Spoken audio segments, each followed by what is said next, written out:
How y'all doing? It's been a minute. I know. I just came on here to drop a few gems. You feel me? Um, so I wanted to talk about a couple of things. I can't really get too deep into it though, cause my phone is like on 16%. But I definitely will. I definitely will come back later. Finish it.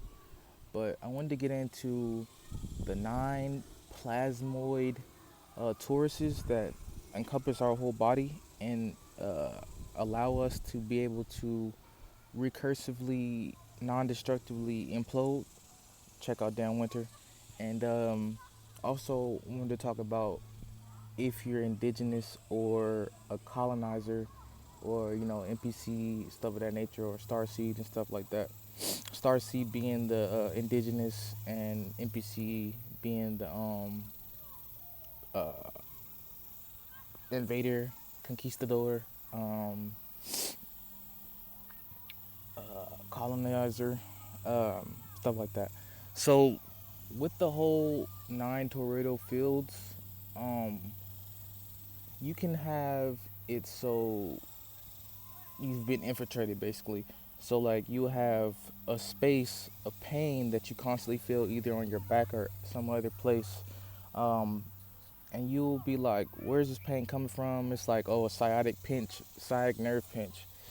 And that is like, when you have pains in your body, it means you've already got through your spiritual spaces basically to get to your soft point, which is your body, which is collective, the collective, the collection of all your spaces as one space, basically, as one being, as one soul.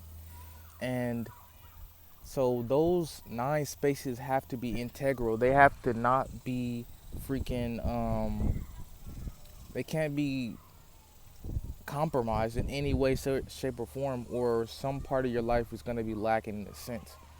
For example, me, my dreams, what I'm saying, my relationships and my finances have been lacking, even though everything points to I'm supposed to have fulfilling spaces within all of 3 of those, what I'm saying. They were lacking because I actually was compromised. That's why it's important to always put the mirror up to your face and check within yourself, self-reflect. So I had to do that with myself, and this is how I'm able to talk on this. This is how I'm able to speak on this because I have actual experience within it. So you have to basically, um, it's a whole lot of shadow work basically, and with shadow work, it's like a spirit attacked you before, and you're still holding on to that attack.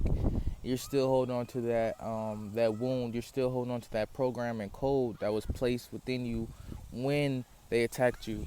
So that can cause a lot of bullshit, and then it can come up. You can end up having thoughts like off of Inside Out, where it was like, I'm a bad person. At first, she was thinking I'm a good person, but then eventually, along the lines of anxiety, doing all that bullshit, it became I'm a bad person.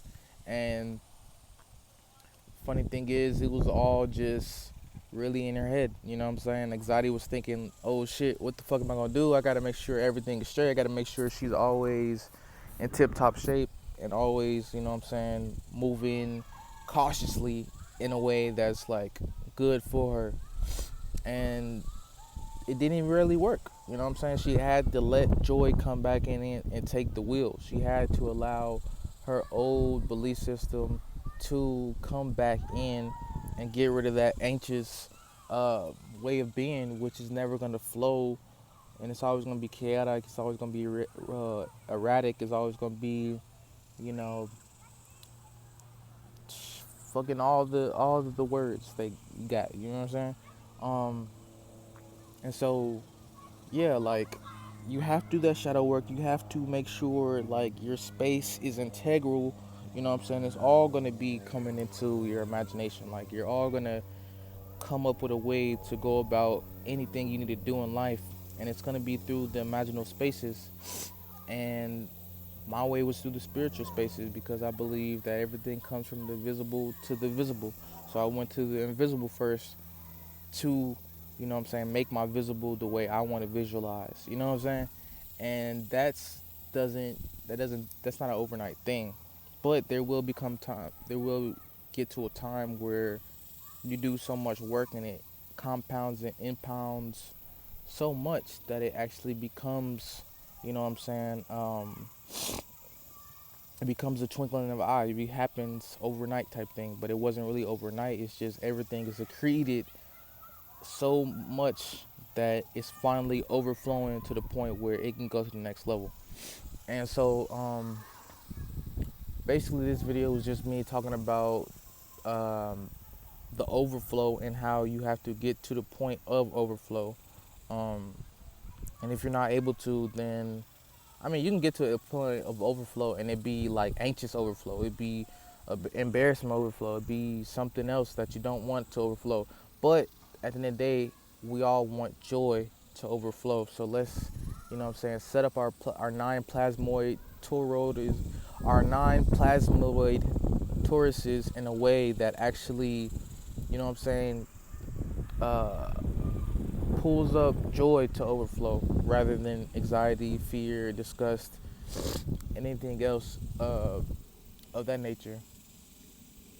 And yeah, it's funny because all of us are just a collection of emotions. And that emotion that we most want to feel is joy, but you have to do the work to feel that. You can't just allow it to, you know what I'm saying, happen willy nilly. Sometimes you have to go in and be that divinity that is needed. And with that being said, y'all, I'm out. See y'all when I see y'all. Peace.